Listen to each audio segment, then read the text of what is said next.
Hi everyone, I'm Mona Mishra and today I'll be presenting on the paper FlowFence, Practical Data Protection for Emerging IoT Application Frameworks. So I would like to start by acknowledging the original authors of the paper. They are from the University of Michigan and University of Padua.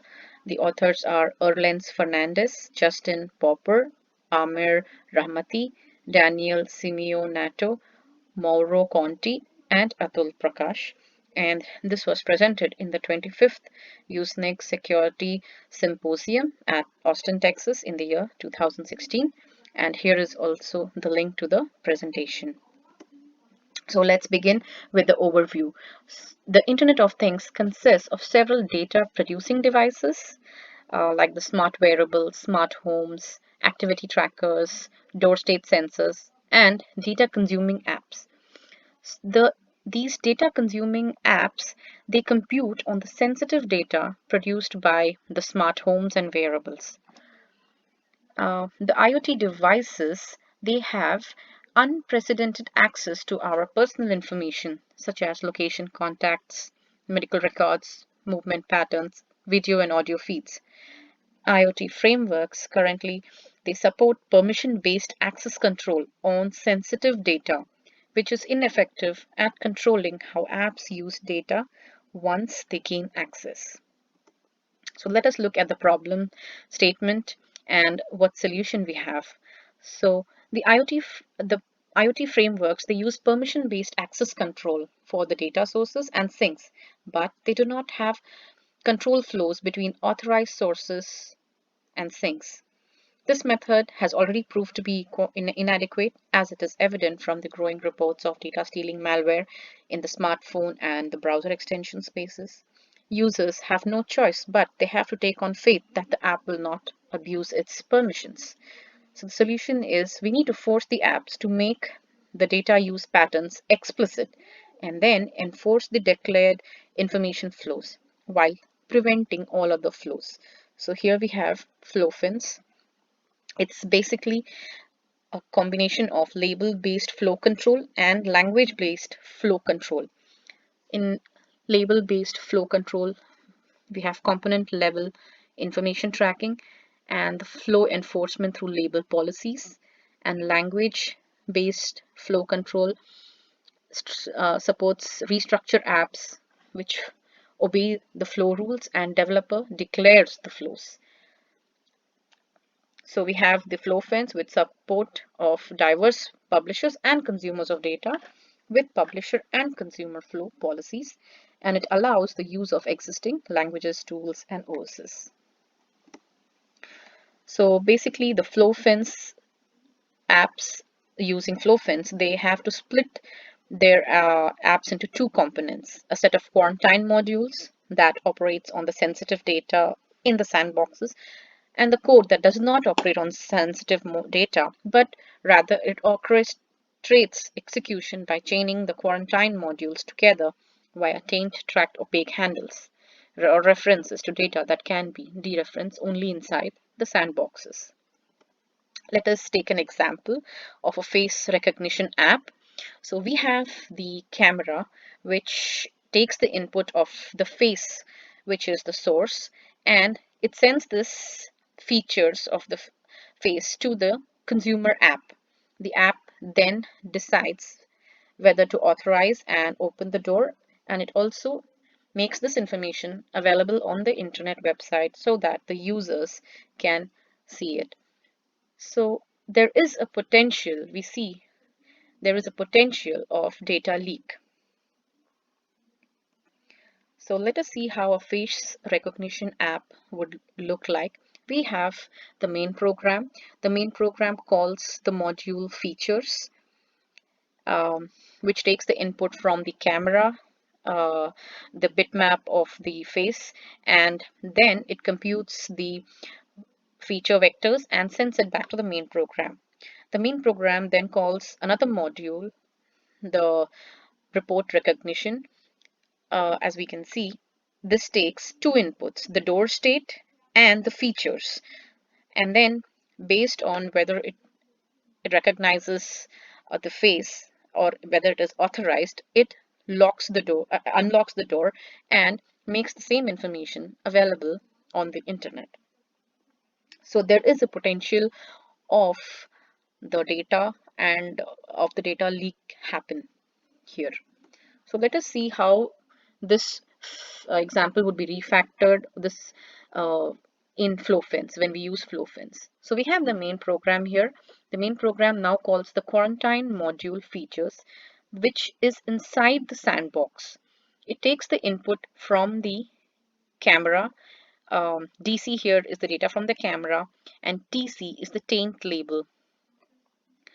So this sandbox gets the name TC, which is the tainted from camera, as its input is from the camera. The main program, it also calls two more quarantine modules, QM report and QM recognize. The QM report module, it takes the input from the door state. So we can see that it gets its sandbox tainted with the label TS, indicating that it is from the door state. And the quarantine module recognize, it takes the input of the door state and the input of the handle.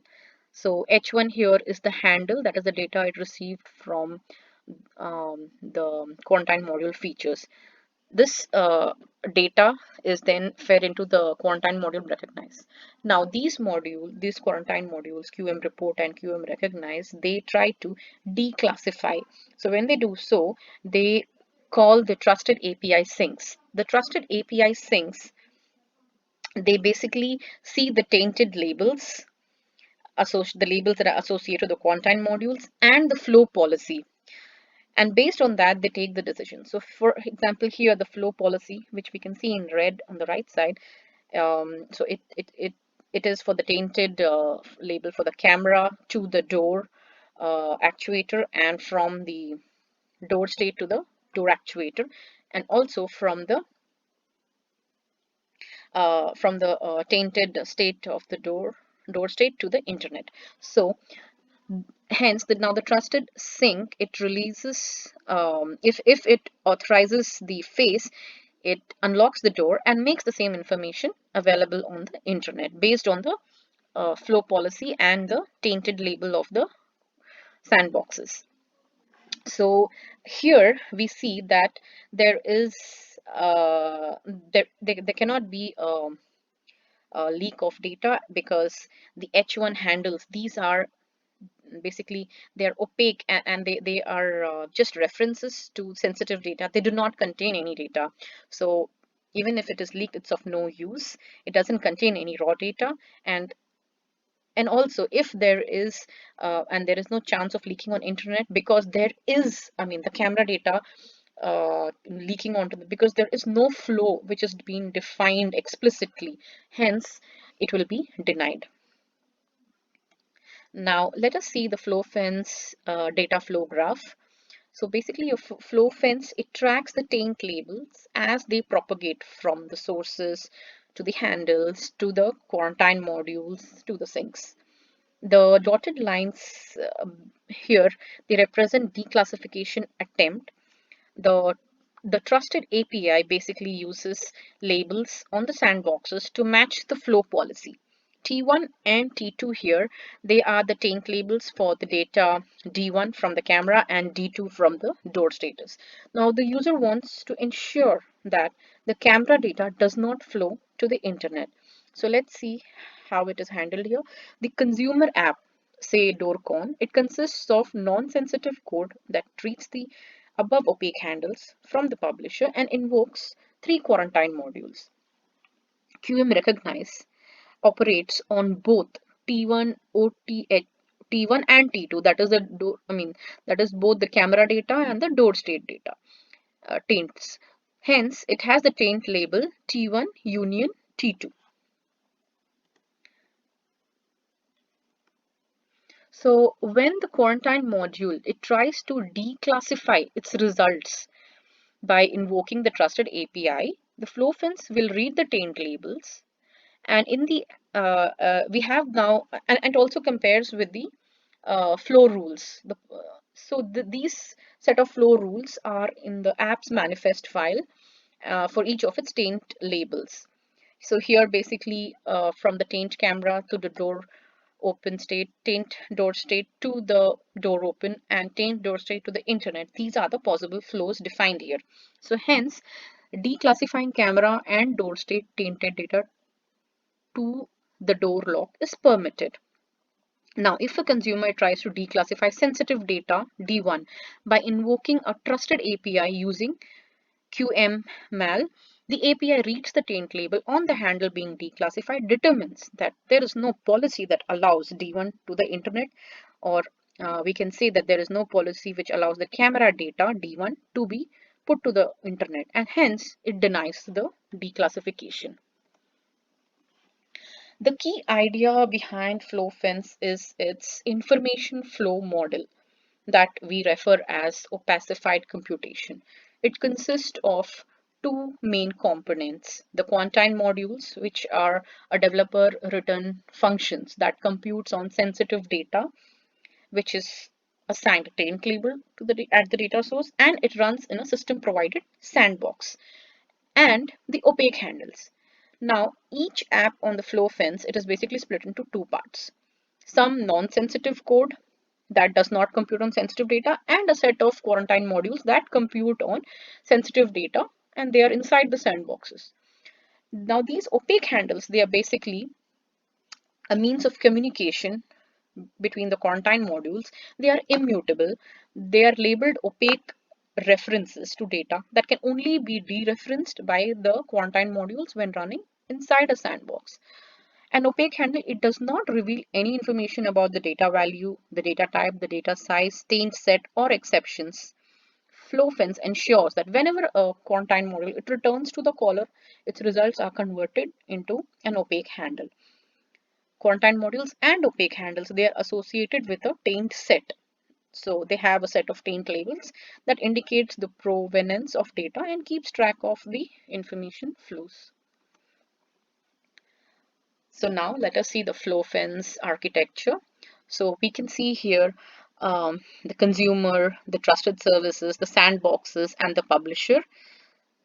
Basically, the FlowFence supports executing untrusted IoT apps using two major components: a series of sandboxes and a trusted service that maintains, handles, and the data they represent, including managing lifetime of sandboxes. Developers, they write apps for the FlowFence in Java, and optionally they can even load native code into the quarantine modules. Data that leaves the sandbox is converted into an opaque handle tainted with a sandbox taint set. Opaque handles, they are hidden references to the sensitive data. So the trusted services and the trusted APIs, they manage all sensitive data flowing to and from the quarantine modules that are executing within the sandbox. It schedules the quarantine modules for execution inside sandboxes, dereferencing any opaque handle parameters and assigning the appropriate taint labels to sandboxes. The trusted API, it also serves like a policy enforcement point and makes decision whether to allow or deny the flows based on the policy set for the consumer app.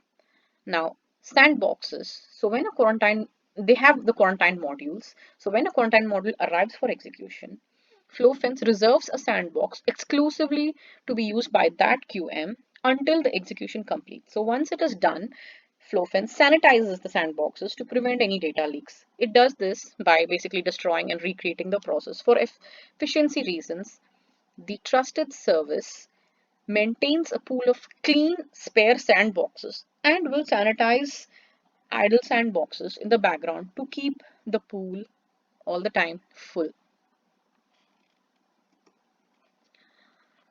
We also have opaque handle table, key value store, and event channels.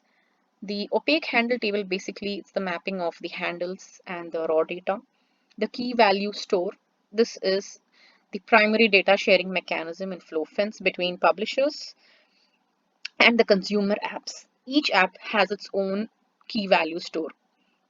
And the event channels, So this is the second data sharing mechanism in FlowFence. It supports the design patterns of registering callbacks for IoT device state changes. For example, if there is a new data being available. So let's go to the evaluation. Let's see the micro benchmarks. So micro benchmarks, they were performed on an LG Nexus 4 running FlowFence with Android 5. The Nexus 4 basically serves as an IoT hub that runs the quarantine modules and enforces the flow policies. So they have evaluated the memory overhead, the quarantine module call latency, and the serialization overhead.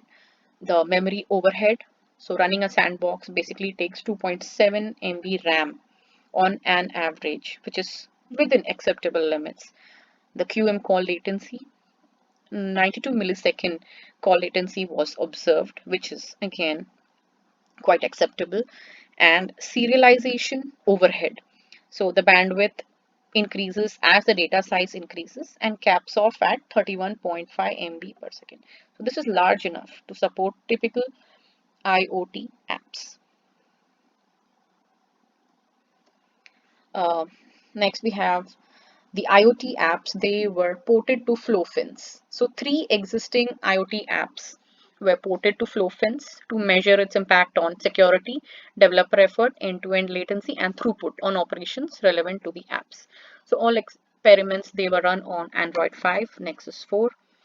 We observed that the developer effort for smart lights and face doors, they took basically 2 days each of porting effort, and the heart rate monitor 1 day of porting effort, so 5 days in total. And implementing FlowFence added 99 lines of code on an average, less than 140 lines per app. And also a 4.9% latency increase was observed to perform face recognition in door controller app.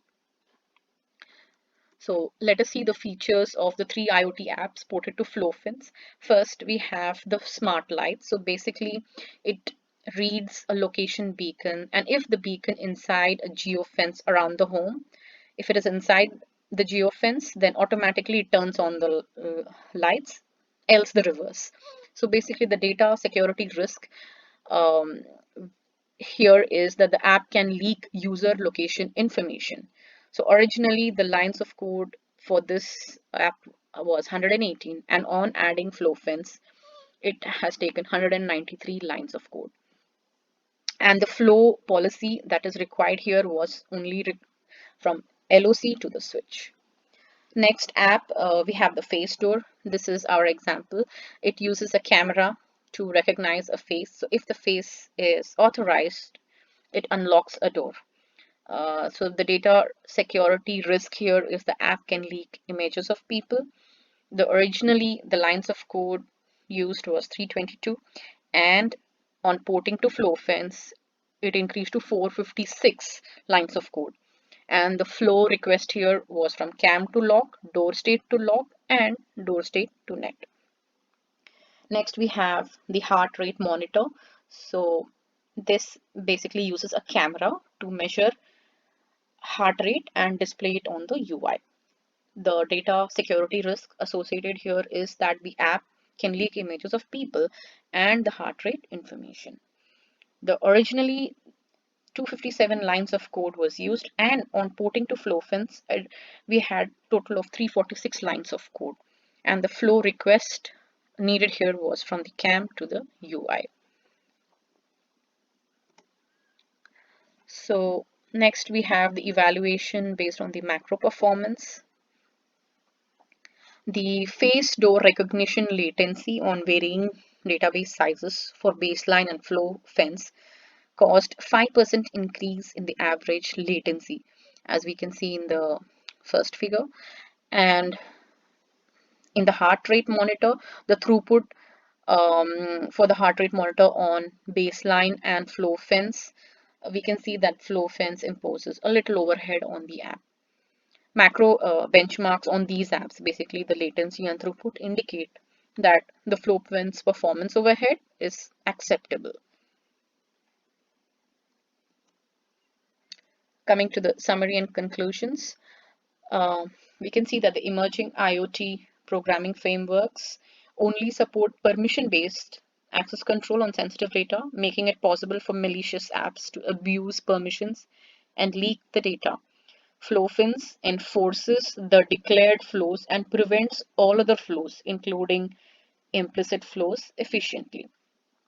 FlowFence requires developers to split their apps into basically two sets. One is quarantine modules, which communicate via the opaque handles. They are taint tracked, opaque references to data that can only be dereferenced inside sandboxes. And second is the non-sensitive code that does not compute on sensitive data. So we ported 3 apps in 5 days, and each app adding less than 140 lines of code, which is quite acceptable. And the macro performance tests indicate FlowFence overhead is reasonable, and even the macro performance tests indicate that the overheads were reasonable. So let us now have some discussions and limitations. First point is overtainting. So FlowFence, it limits overtainting in two ways. By not propagating taint labels from a quarantine module to its caller, an opaque handle returned as a result of a call to the quarantine module has an associated taint but does not cause the caller to become tainted unless the caller is the quarantine module that dereferences the handle, limiting the taints to QMs. And a QM, an associated sandbox, is ephemeral. Since FlowFence, it sanitizes sandboxes if a new occupant's taints differ from the previous occupant. Reusing sandboxes, it does not cause overtainting. Nevertheless, FlowFence does not prevent overtainting. A malicious publisher can potentially overtaint a consumer by publishing overtainted data that the consumer subscribed to, leading to poison pill attacks due to poor application decomposition into quarantine modules. A possible defense strategy is to allow the consumer app to inspect an item's taint and not proceed if the item is overtainted. Let's discuss the next point. So, the applicability of the opacified computation to other domains. So, applying FlowFence to the existing mobile apps is challenging because of the need to refactor the apps and the libraries they use. Many of the libraries they access the sensitive data as well as the sinks. It could be cloud hosted and provided a trusted cloud based service for supporting computations on sensitive data. Use of a cloud based service for executing apps is not unusual. Smart Things, they run all apps on its cloud using a hub to primarily serve just like a gateway for connecting devices to cloud based apps. Next, the usability of flow prompts. So FlowFence, it suffers from the same limitation as all systems where users need to make security decisions in a way that we cannot prevent users from app. FlowFence does offer additional information during prompts since it presents the flow requests with the sources and sinks indicating how the app intends to use data, so possibly leading to more informed decision making involving flows that they should not. So user education on flow policies and further user studies are likely going to be required to examine the usability of flow prompts. Next, measuring the flows. A user study suggests that providing metrics on frequency of use of a previously granted permission, it can nudge the users to patch their privacy policy. For example, now if a user is told that their app is reading a particular location 5,398 times, say, over a day, they may be more inclined to prevent that app from getting full access to the location. Adding support for measuring flows, both permitted and denied, to assist users in evaluating past flow permissions. This is a part of the future work. Next, we have the side channels. So a limitation of our current design is that attackers, they can encode the sensitive data values in the time it takes for the quarantine modules to return. Such side channel techniques, they are primarily applicable to leaking low bandwidth data. So currently there are investigations going on to find techniques to restrict this particular channel by making the quantine modules return immediately and have them execute asynchronously, thereby eliminating this limitation. Thank you so much for listening.